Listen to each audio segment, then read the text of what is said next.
Coba bayangin, cuma butuh waktu kurang dari 2 minggu, sebuah perang super cepat di berbagai front, langsung mengubah total wajah peperangan modern. Nah, di pembahasan kali ini, kita akan bedah tuntas 12 hari yang benar-benar mengguncang Timur Tengah dan bahkan seluruh dunia. Oke, kita mulai dari akhir dulu ya, biar kebayang. Hari ke-12, statusnya adalah maximum attrition. Ini artinya, ini bukan lagi perang manuver yang canggih, tapi udah jadi perang saling menggerus sampai habis. Brutal, melelahkan, dan menguras semua pihak yang terlibat. Lihat deh lini masa ini. Dari satu operasi tunggal, operasi dekapitasi, sampai jadi perang gesekan total. Itu cuma butuh 12 hari. Gila kan? Kecepatannya itu nunjukin betapa rapuhnya situasi dan betapa gampangnya konflik modern bisa lepas kendali. Biar gampang pahamnya, kita bakal pecah jadi 5 bagian. Kita mulai dari percikan apinya, terus kita lihat gimana Iran balas dengan cara yang gak terduga, gimana perangnya jadi melebar kemana-mana, sampai munculnya aturan main perang yang baru, dan terakhir, kita bakal bertanya, apa perang kayak gini asalnya bisa dimenangkan?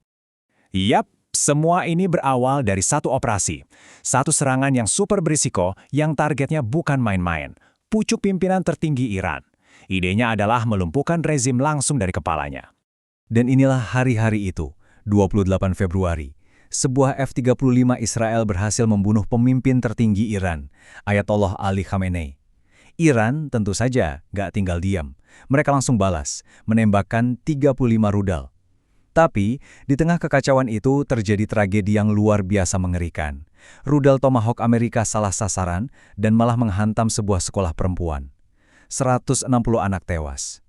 Dari detik pertama, perang ini udah langsung menelan korban sipil dalam jumlah yang masif. Oke, sekarang posisi Iran kan sulit ya. Mereka melawan musuh yang teknologinya jauh lebih unggul. Jadi mereka nggak coba buat ngelawan pakai cara yang sama, enggak. Mereka milih buat bertarung dengan aturan mereka sendiri. Sebuah respon yang asimetris. Nah, di balik respons Iran ini ada teori yang namanya realism offensive. Gampangnya gini, kalau sebuah negara ngerasa keberadaannya terancam, mereka nggak bakal mundur. Justru sebaliknya, mereka bakal mengerahkan semua kekuatan buat nyerang titik lemah si musuh. Tujuannya, bikin biaya perangnya jadi semahal mungkin sampai si musuh mikir ini nggak sepadan lagi. Dan tabel ini ngejelasin strategi itu dengan sempurna. Koalisi pakai pencegat PAC-3 yang harganya jutaan dolar sekali tembak buat ngelindungin aset-aset vital mereka.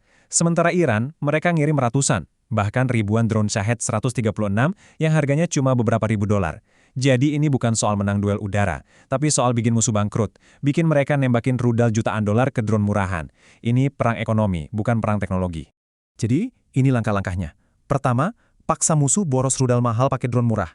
Kedua, ganggu jalur pelayaran paling penting di dunia, Selat Hormuz. Ketiga, serang fasilitas minyak Arab Saudi buat motong produksi. Dan hasilnya, harga minyak dunia langsung meroket gila-gilaan, nyiptain krisis ekonomi global yang ngehimpit koalisi dari segala arah. Cerdas sekaligus mengerikan. Tentu aja konflik ini nggak cuma diam di Iran dan Israel. Kayak api yang menjalar di rumput kering, perangnya dengan cepat meluas, nyebrangin perbatasan, bahkan masuk ke arena-arena pertempuran yang sama sekali baru. Dan salah satu arena terpentingnya adalah dunia maya. Ada perang lain yang terjadi secara bersamaan. Perang yang nggak pakai bom atau peluru, tapi pakai barisan kode komputer. Serangan siber jadi senjata utama. Tujuannya bukan cuma ngerusak data, tapi bikin kekacauan total. Mereka nyerang sistem keuangan buat melumpuhkan ekonomi, dan nyerang infrastruktur penting kayak listrik atau air buat bikin kepanikan di masyarakat. Inilah yang disebut perang hibrida. Dan dampak manusianya benar-benar memilukan. Di Lebanon, saat Hizbullah ikut campur, 826 orang tewas. Di Israel, lebih dari 3.000 orang harus dirawat di rumah sakit. Pasukan Amerika di pangkalan-pangkalan sekitar juga nggak luput, 17 personel tewas. Angka-angka ini bukan cuma statistik, ini adalah bukti betapa luas dan mematikannya perang ini. Sementara itu, di panggung dunia, para diplomat terpecah belah. PBB memang ngeluarin resolusi yang nyalahin Iran, tapi Rusia dan Cina menganggapnya sepihak, karena resolusi itu nggak nyebutin serangan awal dari koalisi. Jadi ya, nggak ada solusi damai dari dunia internasional, perang terus jalan. Nah, sekarang kita masuk ke fase klimaksnya. Disinilah Iran ngeluarin senjata-senjata tercanggih mereka, yang benar-benar ngubah aturan main dan menetapkan standar baru dalam peperangan modern. Mereka pakai konsep jenius yang disebut kebutaan asimetris, logikanya sederhana. Gimana cara ngalahin musuh yang punya pesawat tempur paling canggih di dunia? Jawabannya, jangan lawan pesawatnya, lawan matanya. Hancurkan radar mereka, bikin mereka buta. Seketika, semua teknologi canggih itu jadi nggak ada gunanya. Dan inilah eksekusinya. Pakai rudal hipersonik Fattah 2 yang super cepat, mereka menargetkan satu hal, radar peringatan dini raksasa ANFPS-132 di Qatar. Radar ini adalah mata Tuhannya Amerika di kawasan itu. Begitu radar ini hancur, kemampuan Amerika buat ngelihat rudal yang datang dari Iran lenyap. Mereka jadi buta. Kutipan ini benar-benar ngerangkum semuanya.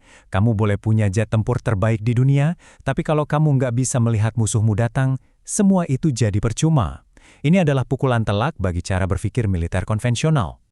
Setelah membutakan musuh, Iran mulai main psikologis. Pertama, mereka nembakin rudal hipersonik ke dekat bunker komando Perdana Menteri Israel. Tujuannya bukan membunuh, tapi ngirim pesan, kami bisa menjangkau kalian kapan saja. Komunikasi di bunker itu sampai putus 3 jam. Kedua, di pelabuhan Haifa, mereka pakai munisi tandan. Ribuan bom kecil disebar, bikin pelabuhan itu lumpuh total. Bukan karena hancur, tapi karena terlalu berbahaya untuk dimasuki.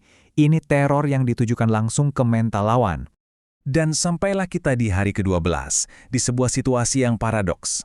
Di satu sisi, para politisi ngomongin soal kemenangan yang sudah dekat. Tapi di sisi lain, kenyataan di lapangan nunjukin kalau ini adalah jalan buntu yang mematikan.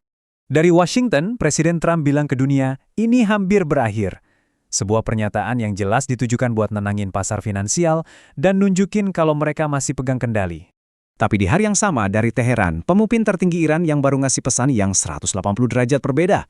Perlawanan baru saja dimulai. Ini bukan tanda-tanda menyerah. Ini adalah deklarasi bahwa mereka siap untuk perang gesekan jangka panjang. Pada akhirnya, inilah kesimpulannya. Perang ini bukan lagi soal siapa yang punya teknologi paling canggih. Ini jadi perang soal siapa yang punya logistik lebih kuat dan kemauan bertarung lebih lama. Ternyata, keunggulan teknologi bisa dilawan dengan strategi gesekan, kuantitas senjata murah, dan perlawanan yang nggak pernah padam.